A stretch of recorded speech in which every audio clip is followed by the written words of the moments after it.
मुंबईतला जो 26/11चा हल्ला झाला, हा हल्लाच्या संदर्भात अमेरिकेकडून बातमी आली होती आणि तो हल्ला झाला ही वस्तुस्थिती आहे, नाही असं नाही. परंतु या हल्ल्यामध्ये बऱ्याचशा गोष्टी दडपल्या गेल्यात अशी असणारी परिस्थिती आहे. उज्ज्वल निकम हे भारतीय जनता पक्षाचे लोकसभेचे उमेदवार आहेत. त्यांनी ही मॅटर कंडक्ट केलेली आहे पूर्णपणे. ते आता पार्लमेंटमध्ये जात आहेत. त्याच्यामुळे एक ज्याला इंटेलेक्च्युअल ऑनेस्टी आपण असं म्हणतो ती पार्लमेंटच्या सदस्याकडे असली पाहिजे असं आम्ही त्या ठिकाणी मानतोय. या ह्याच्यामध्ये काही दडपले गेले असे एकंदरीत आम्हाला या ठिकाणी दिसते. संधीची असणारी आम्ही वाट बघत होतो की कुठे ना कुठेतरी ही संधी मिळेल. उज्ज्वल निकम हे कॅन्डिडेट झाल्यामुळे ती संधी पुन्हा आली असं मी त्या ठिकाणी मानतो. त्यांनी कंडक्ट केलेल्या मॅटरमध्ये आणि जजमेंट जे झालेलं आहे 6/5/2010 त्याच्या पॅराग्राफ 803 हा अत्यंत महत्वाचा आहे. In all, there were 5 firearms entry wound found on the shoulder blade, top region between neck and right shoulder. There were 3 corresponding exist wounds. 2 deformed bullets were retrieved. मी त्याच्या वाचत नाही. डॉक्टर चिखलीकरांनी असं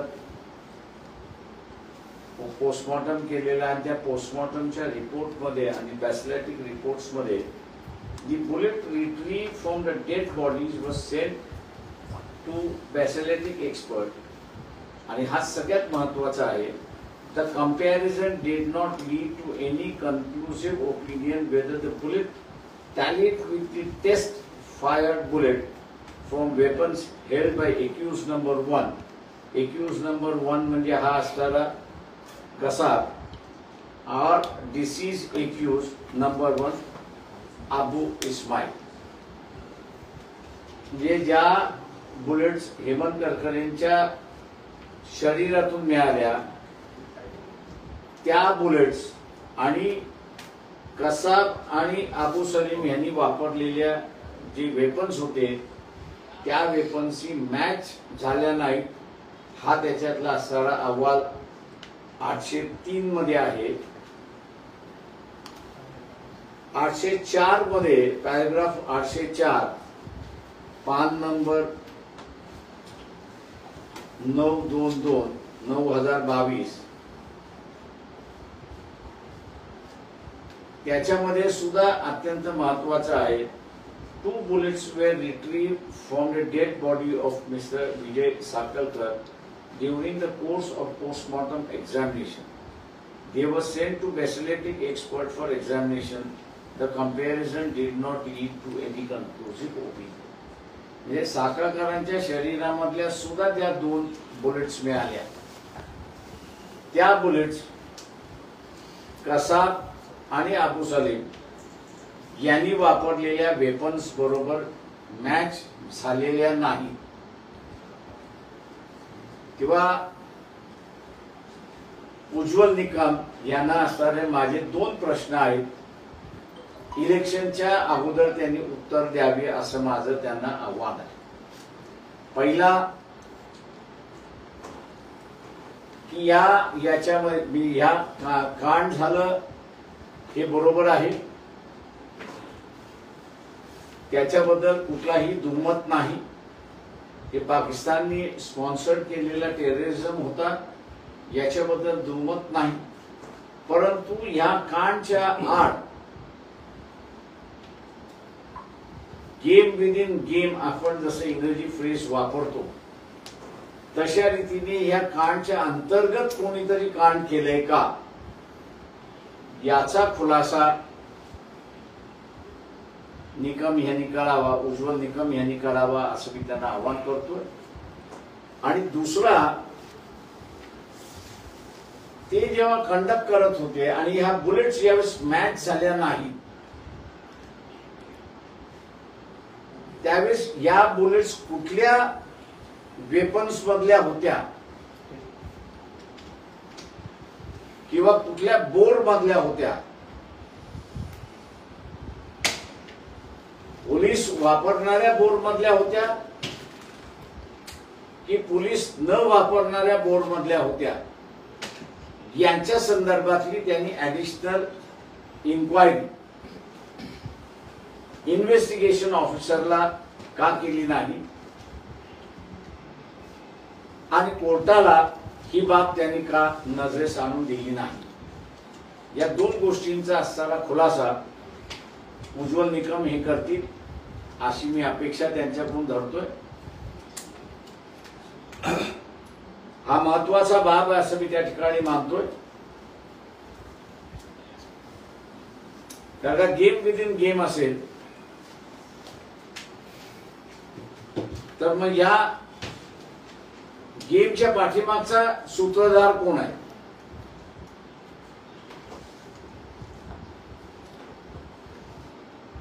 उज्ज्वल निकम यांचा असणारं उत्तर येणं हे अपेक्षित मी त्या ठिकाणी धरतो. 2 दिवसानंतर या संदर्भातलं विलासराव देशमुखांशी माझं जे बोलणं झालं होतं त्यावेळेस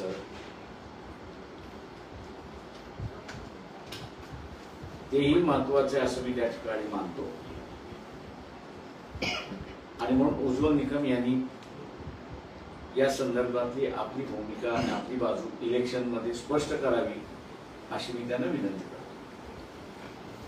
विलासराव देशमुखांशी काय झालं होतं ते मी नंतर सांगतो. काय इतक्या वर्षानंतर आपण हे बाहेर काढतो याचं कारण असं आहे की संधी त्या ठिकाणी आमच्याकडे आली नाही. कदाचित पार्लमेंटमध्ये असतो किंवा असेंब्लीमध्ये आमचं कोणी असतं तर हा आम्ही इश्यू त्या ठिकाणी रेस केला असता. पब्लिकली बऱ्याच ठिकाणी असताना रेस करण्यात आलेला आहे. परंतु आज उज्ज्वल निकम हे स्वतःच कॅन्डिडेट आहेत, पार्लमेंटमध्ये जाण्याचं ते बोलतात आहेत. तेव्हा म्हणून मी मगाशी म्हटलं की पार्लमेंटमध्ये नॅशनल ऑनेस्टी असणं हे अत्यंत महत्वाचं आहे. तेव्हा नेशन फर्स्ट या हिशेबाने उज्ज्वल निकम यांनी बोलावं अशी आम्ही त्यांना विनंती करतो. वकील याचा उल्लेख आहे ऑलरेडी. शमशुद्दीन मुश्रीफ यांनी जे पुस्तक लिहिले त्यांनी हाच आरोप केलेला. माझं म्हणणं असं की आता ते ह्याच्यामध्ये बऱ्याच थिअरी झाल्यात किंवा तिथे असणारा इव्हन बिहारमधली जी असणारी हायकोर्टामधली मॅटर होती त्याच्यामध्ये सुद्धा अनेक अनआन्सर्ड इश्यूज रेज करण्यात आले होते. परंतु शासकीय यंत्रणेमध्ये जे बसलेले आहेत ते बीजेपी मधले बसलेले, ते काँग्रेसमधले बसलेले आणि एनसीपी मधले बसलेले आणि हे तिघही त्यावेळेस सत्ताधारी होते अशी परिस्थिती आहे. ही माझ्या दृष्टीने पहिली, आम्ही असताना म्हणतोय की पहिली संधी आम्हाला मिळालेली आहे की ज्याच्यामध्ये उज्ज्वल निकम यांना आम्ही डायरेक्टली प्रश्न विचारू शकतो. तर आज ते कॅन्डिडेट आहे. उज्ज्वल निकम यांनी या संदर्भात स्पष्टीकरण दिलं. जेव्हा मी त्या संदर्भात प्रश्न विचारला तर त्यांनी सांगितलं की जरी करकरेंच्या शरीरात घुसलेल्या ज्या 5 गोळ्या आहेत तरी कसाबच्या बंदुकीतून नाही निघाल्या असल्या तरी तिथले परिस्थितीचे जे पुरावे आहेत प्रत्यक्षदर्शी जे आहेत त्यांनी सांगितलेलं आहे प्रश्न असा आहे त्याच्यामध्ये त्यांनी खोटं बोललेलं आहे. मी याचं सरळ सांगतो. याचं कारण असं आहे की ज्या बुलेट्स करकरेंच्या आणि सारस्करांच्या शरीरातून मिळाल्या त्या जर कसाब आणि अबू इस्माईल यांनी वापरलेल्या बंदुकीशी नसतील, त्याच्याशी मॅच होत नसेल तर त्याला तो तिसरा आहे की ज्यांनी चालवलेला आहे तो तिसरा कोण आहे अननोन पर्सन कोण आहे तो? पोलीस असल्याचा संशय घेतला जातोय तो एखादा RSS. माझं म्हणणं असं आहे, कोणी असेल, माझं म्हणणं असं आहे की हा एक सिनियर वकील म्हणून हा प्रश्न उज्ज्वल निकम यांना पडलाच पाहिजे होता. एक सिनियर लीडिंग क्रिमिनल लॉयर आहेत ते, साधे सुधे नाहीये. त्याच्यामुळे असणारं थर्ड पर्सन कोण आहे, थर्ड व्यक्ती कोण आहे, याचा इन्क्वायरी जोपर्यंत होत नाही तोपर्यंत त्यांनी असं ती केस चालवायला नको होती, तिथेच थांबवलं पाहिजे.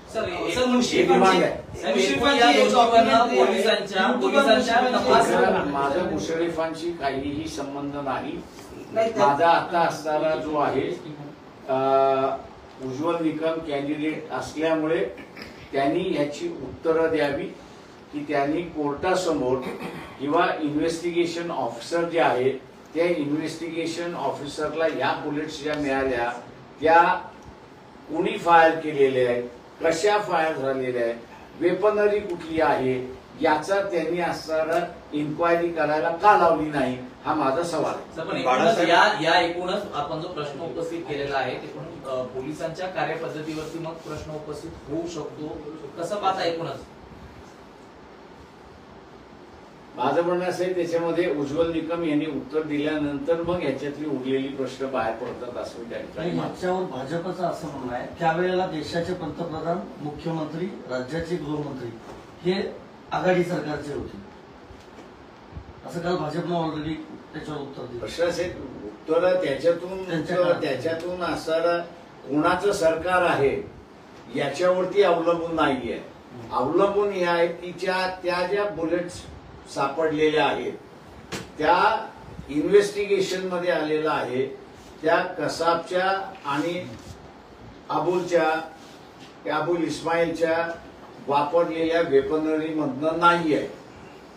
हे जेव्हा इस्टॅब्लिश झाल्यानंतर ते कोणाचं आहे हे पोलिसांनी किंवा असणारा वकील म्हणून कंडक्ट करणारा इन्व्हेस्टिगेशन ऑफिसरला शोधायला का सांगितलं नाही, हा त्याच्यातला महत्वाचा. विजय वडेट्टीवार यांनी ज्यावेळेला हा प्रश्न उपस्थित केला त्यानंतर त्यांना देशद्रोही अशा प्रकारचे त्यांचे पुतळे जाळले गेले.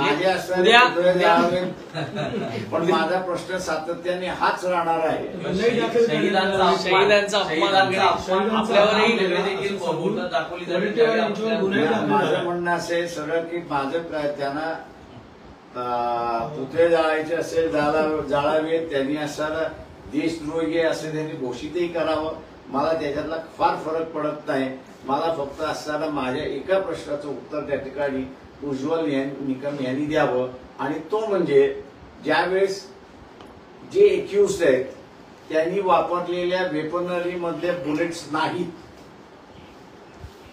त्यावेळेस कुठल्या वेपनरीतनं वापरल्या आलेल्या आहेत याचा त्यांनी इन्क्वायरी मार्फत किंवा कोर्टामार्फत डायरेक्शन देऊन ती इन्क्वायरी का केली नाही, हा माझा सवाल आहे. पण बाळासाहेब, गेम विदिन गेम मध्ये एवढं स्पॉन्टिनियस होऊ शकतं की प्लॅनर्स ते असणार. म्हणजे या घटनेचा जर आपण आकार हे पाहिला तर ते गेम विदिन गेम जो आहे तो स्पॉन्टिनियस आहे की प्लॅनर आहे माहित नाही, नो आयडिया. सर, भाजप तुमची ज्या पद्धतीची पत्रकार परिषद आहे सेफ्रॉन टेररिझम नावाचा शब्द प्रत्येकाच्या मनात रुजवण्याचा प्रयत्न या सगळ्या माझं म्हणणं असं आहे की तो सॅफ्रॉन आहे की तो निळा आहे की तो हिरवा आहे ह्याच्याशी मला घेणं देणं नाहीये. मला असणारं त्या ज्या बुलेट्स आहेत या कुठल्या वेपन मधल्या आहेत आणि त्याचा फायर करणारा कोण आहे याची नावं बाहेर आली पाहिजे. तुमची ही पत्रकार परिषद असं तुमचं म्हणणं नाही. माझं कोणाचाही आरोप मी करत नाही त्याच्यामध्ये की त्या इस्लामिक टेररिस्ट आहेत, त्या असणाऱ्या हिंदू टेररिस्ट आहेत, त्या बुद्धिस्ट टेररिस्ट आहेत, त्या सीख टेररिस्ट असं मी कोणाचंही म्हणत नाहीये. माझं म्हणणं असं की हु इज दॅट पर्सन हा असणारा बाहेर आला पाहिजे एवढंच फक्त माझं म्हणणं आहे. तुमची ही आजची पत्रकार परिषद ही इनडायरेक्टली वर्षा गायकवाड यांना मदत करणारी असं एकंदरीत चित्र माझं म्हणणं असं आहे की तुम्ही स्वतःहून स्वतःच्या प्रश्नामध्ये अडकलाय. सर मुशीबांचा एक व्हिडिओ आहे, त्यांनी असं त्याच्यात तेही म्हटलंय की चला, यावेळी हिंदी 250 सिम कार्ड जे ते ऍक्टिव्ह होते आणि त्यातले 12 जण जे आहेत ते मराठीत सुद्धा बोलत होते ह्याच प्रकरणाच्या वेळी, तेव्हा हे प्रकरण मुंबईत घडत होतं. मला त्याच्यातली ABCD माहिती नाही. He is a police officer, त्याच्यामुळे त्यांच्याकडे अधिक माहिती असेल. आम्ही फक्त जजमेंट मध्ये आलो आणि त्या जजमेंट मध्ये जे लॅक्युनाज आहेत त्याच्यावरती असताना बोट ठेवून आम्ही बोलतो. मुस्लिमांचं पुस्तक वाचलंय का? मुस्लिमांचं पुस्तक वाचलेलं आहे. सर याला जोडून काल दाभोळकर हत्या प्रकरणाचा सुद्धा निकाल जो आहे तो लागलेला आहे. 2 आरोपींना शिक्षा झालेल्या जन्मठेपेक्षा त्या 3 ज्यांच्यावर अॅक्युज मध्ये नाव होतं त्यांना थेट निर्दोष मुक्तता झालेली आहे. दाभोळकर कुटुंब पुढे जाण्याचा विचार करते, तुम्ही त्या संपूर्ण घटनेला हे संपलं की मग आपण बोलू दाभोळकर. जो आपण प्रश्न उपस्थित केलेला आहे साहेब, आता मी टेक करणार आहे, तुम्ही आता मला नुसत्या गोळ्याच नाही, हिंदीच्या गोळ्याच नाही तर बुलेट प्रूफ जॅकेटवर देखील प्रश्न उपस्थित केले होते, त्या संदर्भात पण आपण मागणी करणार का? नाही, आत्ताच्या याच्यामध्ये जे काही जजमेंट मध्ये आलेलं आहे त्या जजमेंट मध्ये असणारा बुलेटच्या संदर्भातला आलेला आहे. तेव्हा आम्ही असणारा प्रश्न हा बुलेटच्या संदर्भातच विचारलेला आहे की ते चालवणारा हात कोण आहे आणि तो व्यक्ती कोण आहे, तो बाहेर काढा. तो उज्ज्वल निकम यांनी बाहेर काढण्याचा प्रयत्न का केला नाही याचं त्यांनी उत्तर द्यावं. थँक्यू. हिंदी में रोल 26/11 का जो इंसिडेंट है वो सही इंसिडेंट है. पाकिस्तान से आतंकवादी आए थे, उन्होंने बंबई पे हमला किया, ये बात भी सही है. लेकिन जो जजमेंट है और जो चर्चा उस वक्त चली थी, मेरे ख्याल से उस चर्चा को जो है ये जजमेंट एक पुष्टि देता है. जजमेंट के पैराग्राफ नंबर 104 में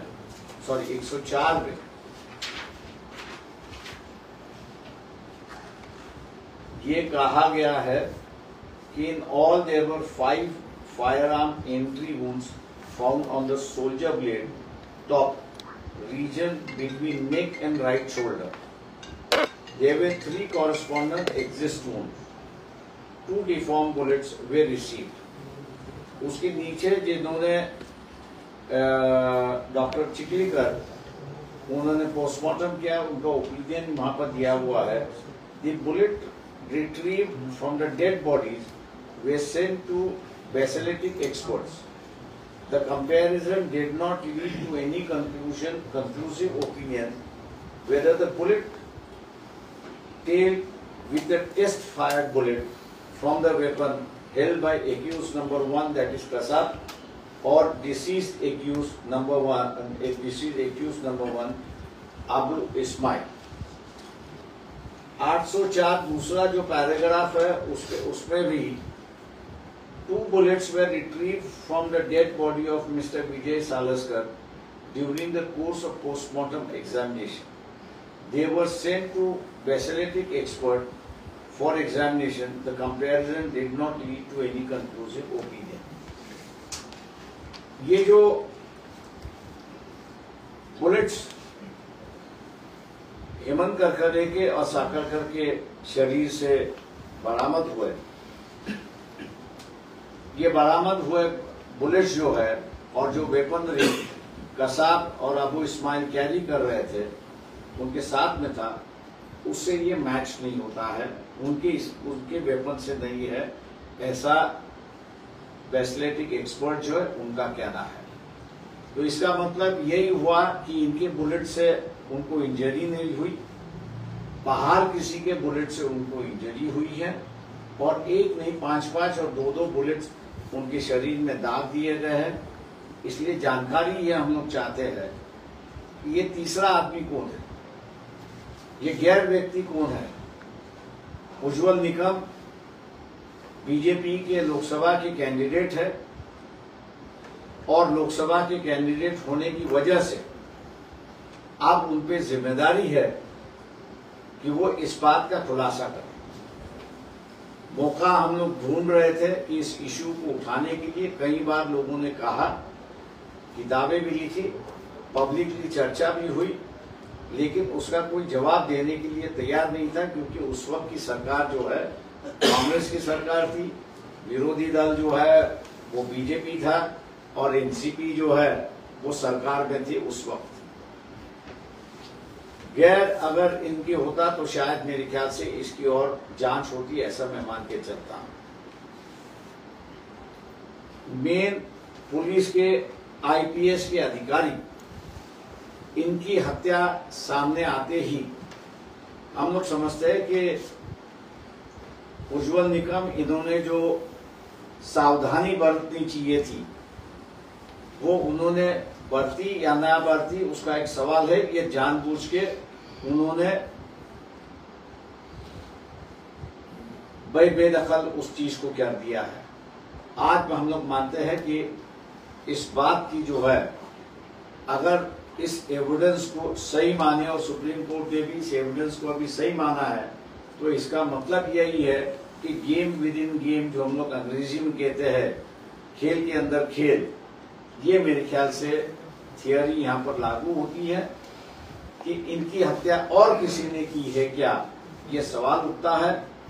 ये बात जब सामने आई तो हम लोग समझते हैं कि उज्जवल निकम ने कोर्ट के सामने ये बातें रखनी चाहिए थी कि इसकी इंक्वायरी और होनी चाहिए, क्योंकि ये जो बुलेट्स मैच नहीं हो रहा है, ये कौन से वेपन से बुलेट है ये होना चाहिए। या उज्जवल निकम ने जो इंक्वायरी ऑफिसर्स थे उस इंक्वायरी ऑफिसर से कहना चाहिए था कि भैया ये जब तक मैच नहीं होता तब तक इस केस का फैसला हम लोग नहीं लगा सकते। और मैं उम्मीद करता हूं कि उज्जवल निकम ये लोकसभा के उम्मीदवार है और लोकसभा के उम्मीदवार होने के नाते पार्लियामेंट में जाने की उम्मीद रखते हैं। वहां loyalty to the nation is first, और ऐसी बात होते समय उन्होंने इस बात पर मेरे ख्याल से अपनी बात रखनी चाहिए कि क्यों ना उन्होंने ये जांच करने के आदेश दिए कोर्ट के माध्यम से या वकील के माध्यम से, उन्होंने इसका क्यों नहीं दिया, इसका जवाब उन्होंने देना चाहिए। और मैं मानता हूं कि आम आदमी भी उनके जवाब के लिए इंतजार करेगा और वो जवाब देंगे, ऐसा मैं उम्मीद करता हूं।